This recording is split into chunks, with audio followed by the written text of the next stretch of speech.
নমস্কার সবাইকে। বিথির পাঠশালা ইউটিউব চ্যানেলে সবাইকে স্বাগত।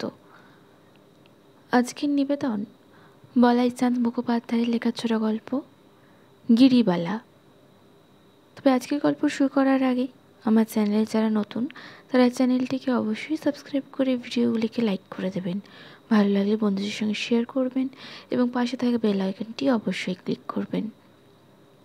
শুরু করছি আজকের নিবেদন। অমাবস্যা রাত্রি, সূচিভেদ্য অন্ধকার চতুর্দিকে।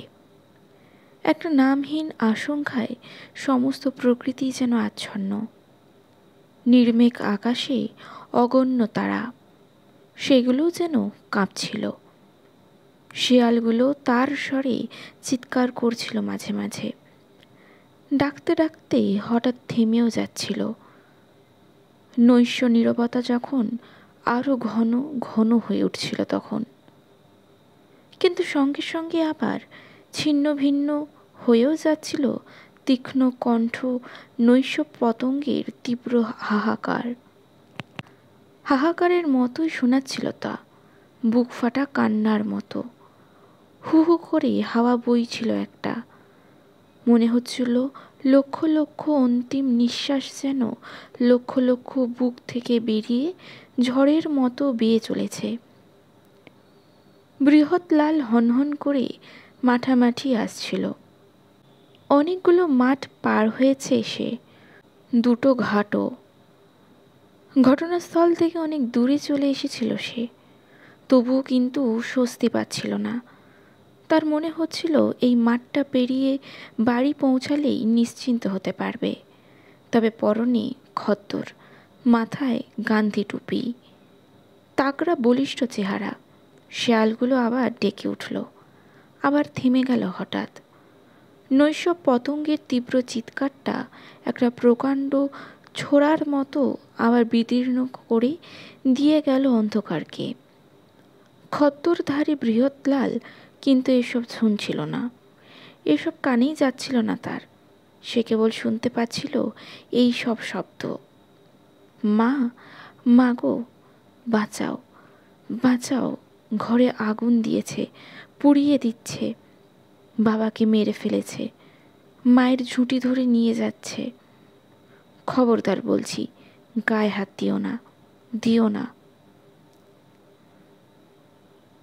ছুটে আস্তে আস্তে অবশেষে বাড়ি এসে পৌঁছালো বৃহৎলাল। বাড়িতে তার কেউ নেই, বিয়ে করেনি। মা, বাবা, ভাই, বোন সব মরে গেছে। আছে শুধু বসত বাটিটি আর কালী মন্দিরটি, পূর্বপুরুষের স্থাপিত প্রতিমা, খুব জাগ্রত। বৃহৎলালের মনে হলো মাকে একটা প্রণাম করে যাই। দেখল মন্দিরের কপাট খোলা রয়েছে। পুরুতমশাই কি কপাট বন্ধ করতে ভুলে গেছেন? আলো নেই কেন? কালী মন্দিরে উন্মুক্ত দ্বারের সামনে দাঁড়িয়ে রইল বৃহৎলাল। মনে হলো মন্দিরের ভেতর অন্ধকার যেন আরও জমাট। পর মুহূর্তেই চমকে উৎকীর্ণ হয়ে উঠল সে। মন্দিরের ভিতর কে যেন ঘুরে বেড়াচ্ছে। কুকুর, শেয়াল? কিন্তু না, এ কি? ফুঁপিয়ে ফুঁপিয়ে কাঁদছে কে? চাপা কান্না। বৃহৎলালের পকেটে টর্চ ছিল। টর্চটা জেলে সে আশ্চর্য হয়ে গেল। মন্দিরে প্রতিমা নেই, মায়ের আসন শূন্য। তারপরই সে শিউরে উঠল, শিউরে উঠে চোখ বন্ধ করে ফেলল। পরক্ষণেই মনে হলো ভ্রম বুঝি। ভয়ে ভয়ে চোখ খুলল আবার। না, ভ্রম নয়, গিরিবালাই, সেই গিরিবালা। তেমনই কালো, তেমনই এক পিঠ চুল, সম্পূর্ণ উলঙ্গিনী, সর্বাঙ্গ রক্তাক্ত, উরু বেয়ে রক্তের ধারা গড়িয়ে পড়েছে। গিরিবালা এখানে কি করে এলো? দুহাতে মুখ চেপে আছে। গিরিবালা, গিরি? হঠাৎ গিরিবালা মিলিয়ে গেল। বৃহৎলালের টর্চ হাতে ফিরে দাঁড়িয়ে রইল কয়েক মুহূর্ত। তারপর ছুটে চলে গেল বাড়ির মধ্যে। বাড়িতে কেউ নেই, সবাই পালিয়েছে। সৌদামিনী, মোহন? ঝি চাকর কারোর সারা শব্দ নেই। তাড়াতাড়ি ঘরের ভিতর ঢুকে পড়ল সে। আলোটা জ্বালালো। জ্বালাতেই চোখে পড়ল রেডিওটা। আফসোস হলো, ওটায় ভাল্ব খারাপ হয়ে গেছে, সারানো হয়নি। ঠিক থাকলে শোনা যেত, সময় কাটত, দেশের হালচাল বোঝা যেত কিছু। রেডিওটার দিকে চেয়ে নিশ্চল হয়ে দাঁড়িয়ে রইল সে খানিকক্ষণ।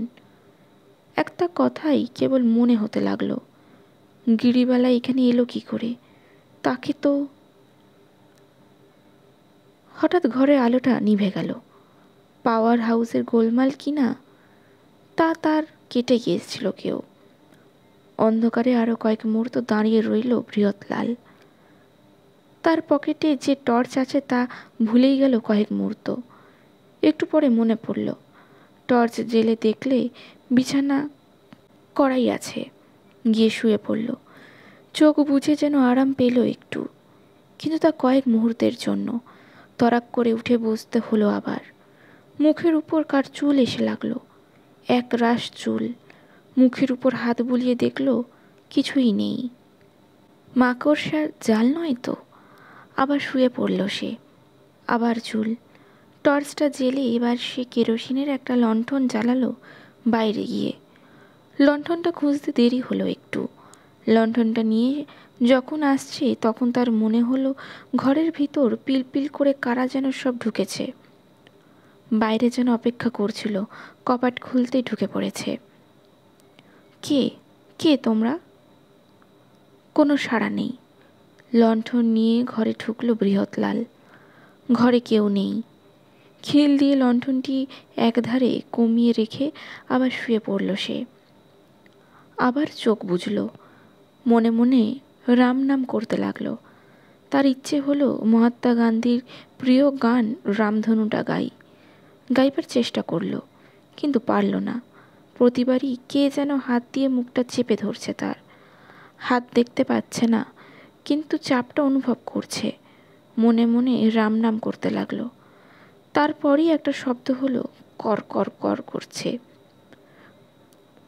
চোখ চেয়ে প্রথমটা বুঝতে পারল না, কিন্তু হঠাৎ তারপর দেখতে পেল মেঝেতে সারি সারি বসে আছেন যেন কারা। পুরুষ, নারী, শিশুর দল। সবাই যেন মুখোশ পরে আছে। কারো চোখে পলক পড়ছে না, কারো নিঃশ্বাসও পড়ছে না। তাদের পেছনে যারা দাঁড়িয়ে আছে তাদের দেখে শিউরে উঠল বৃহৎলাল। একটা লোকের হাত নেই, দুটো লোকের চোখ বেরিয়ে ঝুলছে, একটা কবন্ধ। একটা লোকের দাঁতগুলো সব বেরিয়ে আছে, মনে হচ্ছে ঠোঁট নেই। আবার কর কর করে শব্দ হলো। বৃহৎলাল সবিস্ময়ে শুনল রেডিওটা বাজছে। দেখল মাঝখানে সেই সবুজ আলোটা সবুজ নয়, লাল হয়ে উঠেছে, টকটকে লাল।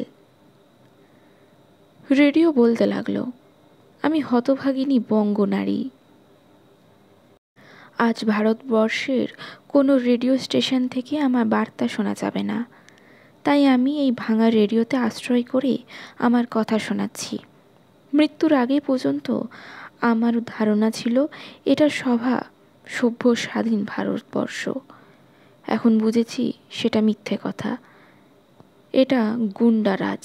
এখানে ভদ্রলোকের ধন, প্রাণ, মান, ভাষা, সাহিত্য কিছুই নিরাপদ নয়। আমার বাবা দেশের সেবা করবেন বলে দারিদ্র বরণ করেছিলেন। আমার ভাইরা জেল খেটেছিল। স্বদেশী আমলে একজনের ফাঁসিও হয়েছিল। এত কৃচ্ছ সাধন করার পর যে স্বাধীনতা আমরা পেলাম তাতে আমাদেরই স্থান নেই, কোথাও নেই। বড় বড় নেতাদের বক্তৃতা শুনেছি, সব ভুয়ো, সব ফেনা, সব বুদুত, সব রেকর্ডের গান, থিয়েটারের অভিনয়। ওদের কথায় আর বিন্দুমাত্র আস্থা নেই। জিন্না সাহেবের কথাই ঠিক, সংখ্যালঘু সম্প্রদায়ের স্বাধীনতা ভারতে অসহায়। ব্রুট মেজরিটি তাদের পিষে নিশ্চিহ্ন করে দেবে। আমরা আবার উদ্বাস্তু হব। বরাবর গুন্ডায় এসে আমাদের ধর্ষণ করবে।